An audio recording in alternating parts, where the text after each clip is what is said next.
دجال کا کھوتا ہے جس کا وجود جو ہے ماں کے لیے یہ ہے بس فقط ذلتیں اٹھانے کے لیے. تو دوستو یہ کسی کو بتانا مت. آبو کا چہرہ بگڑ چکا تھا اس لیے کسی کو دکھایا نہیں. آبو بھی میرا نقلی سید زاد نکلا. کسی دجال کا کھوتا ہم نے برآمد کیا, اس کو ایکسپوز کیا. دوستو یہ بہت عرصے سے مسلمان صوفی بن کر جو ہے لوگوں کو دھوکا اور فریب دے رہا تھا. تو دجال کا کام بھی یہی ہے لوگوں کو فریب دینا, دھوکا دینا اور دھوکے میں مبتلا کر کے رکھنا. تو دوستو اس دجالی کھوتے کا بھی یہی کام تھا. یہ بڑے عرصے سے جو ہے وہ دجالی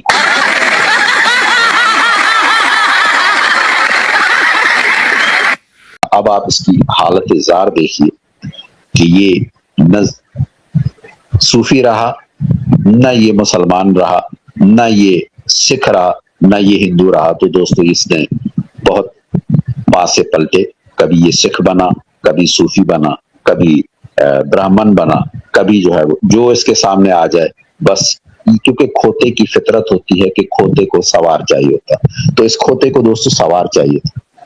اس پر اگر کھوتے کی کوئی اپنی بذات خود جو ہے وہ کوئی اس کی آئیڈیالوجی نہیں ہوتی.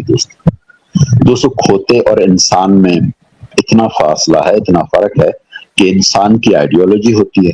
انسان اپنے ایمان کی خاطر مرنے مٹنے کے لیے تیار ہوتا ہے. انسان اپنے ایمان کی خاطر لڑنے کے لیے تیار ہوتا ہے. لیکن کھوتا جو ہے, کھوتے کی کوئی نہ دین ہوتا ہے, نہ دھرم ہوتا ہے, نہ کوئی آئیڈیالوجی ہوتی. کھوتے کا صرف سوار ہی ہوتا ہے. اگر کھوتے پر سکھ سوار ہو تو کھوتا سکھ ہوتا, اگر کھوتے پر کوئی ہندو سوار ہو تو وہ کھوتا ہندو ہوتا ہے, اور کھوتے پر اگر کوئی مسلمان سواری کر لے تو کھوتا مسلمان بن جاتا ہے.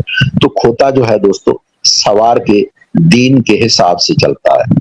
تو یہ کشمیر سے جو اس کی آپ نے حالت دیکھی کہ جب اس پر کوئی سکھ چڑھا تو یہ سکھ تھا, جب کوئی ہندو چڑھا تو یہ کھوتا ہندو تھا, جب کوئی مسلمان چڑھا تو یہ کھوتا مسلمان تھا, جب کوئی سنی اس پر چڑھا تو یہ کھوتا سنی تھا. جب کون کہتا ہے کہ کھوتے بھی کسی آئیڈیالوجی کو فالو کرتے ہیں؟ کھوتے نہیں کرتے دوستو.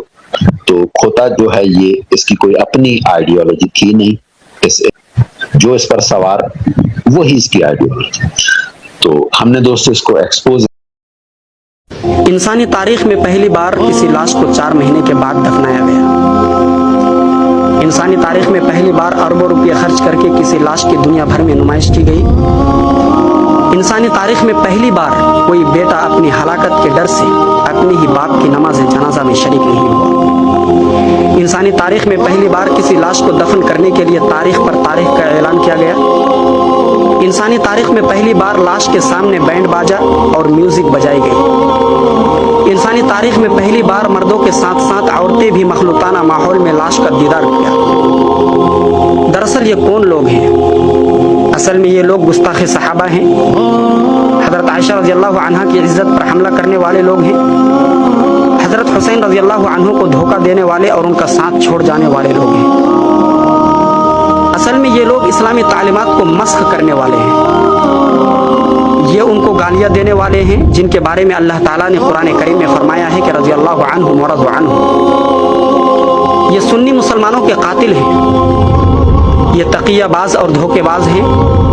اگر امام کعبہ بھی جنازہ پڑھا دیتے تب بھی یہ وہی گستاخ صحابہ اور شاطم صحابہ رہتا. کچھ لوگ لکھ رہے ہیں کہ 1.5 کروڑ عوام جنازہ میں شریک ہوئی.